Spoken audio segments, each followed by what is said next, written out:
부동산 시세가 상승하면서 집과 아파트를 판매 후 수익이 남는 경우가 많아지면서 절세를 위해서 Capital Gains Tax 또는 양도소득세 그리고 1031 Exchange에 관련된 질문이 많아지고 있습니다.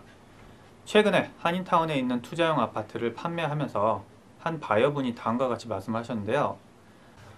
나는 한인타운에 있는 아파트를 팔아 200만 달러 이익을 보고 양도소득세를 다 내었다. 세금은 속이지 않고 다 보고해서 떳떳하다 라고 말씀을 하셨습니다. 세금을 정정당당히 다 보고하여 부끄러움이 없는 것은 이해하였으나 한편으로는 정당한 절세 방법을 알려드리지 않은 부동산 에이전트의 무관심에 마음이 아팠습니다.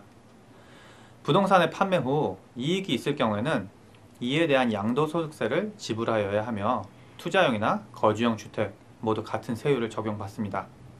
1년 미만 소유 후 판매를 하여 이익이 남을 경우 개인 텍스 브라켓에 의한 일반 소득세를 지불하게 되며 1년 이상 소유를 한 경우에는 텍스 브라켓에 따라 이익금의 최고 25%까지 지불하게 됩니다.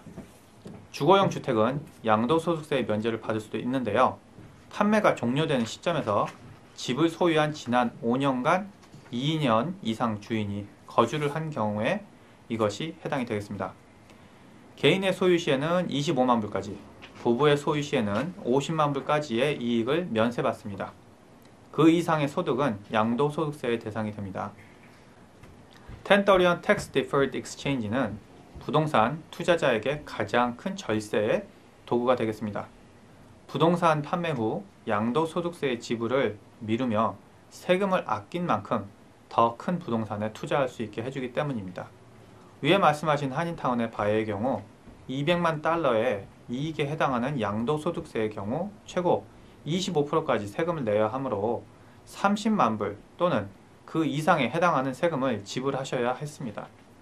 만약 1031 익스체인지를 사용하셨더라면 양도소득세의 지불을 미루기에 새로 구매하는 부동산의 절세한 금액을 더 사용하셔서 더 큰 자산을 획득할 수 있었을 것입니다.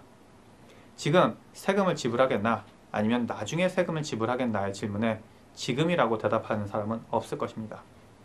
만약 나중에 밀린 세금을 내지 못하면 어떻게 되는가의 질문이 있을 수도 있으나 1031은 사용할 수 있는 제한이 없기에 계속 미룰 수가 있습니다. 미국말에 미룬 세금은 무덤으로 가져가라 라는 말이 있습니다. 양도소득세는 미루고 또 미루어 투자자가 사망할 경우 그 세금은 가족에게 전해지는 것이 아니라 면제가 되는 것입니다. 마지못해 1031을 여러 번 한 후 사망 전 한꺼번에 양도소득세를 지불한다고 하여도 손해는 아닌 것이 정부에서 0% 이자로 융자를 받아서 남의 돈으로 내 자산을 불린 경우가 되겠습니다. 위의 바이의 경우 무담보에 무이자로 돈을 정부에서 빌려준다는 제의를 거절한 것이죠.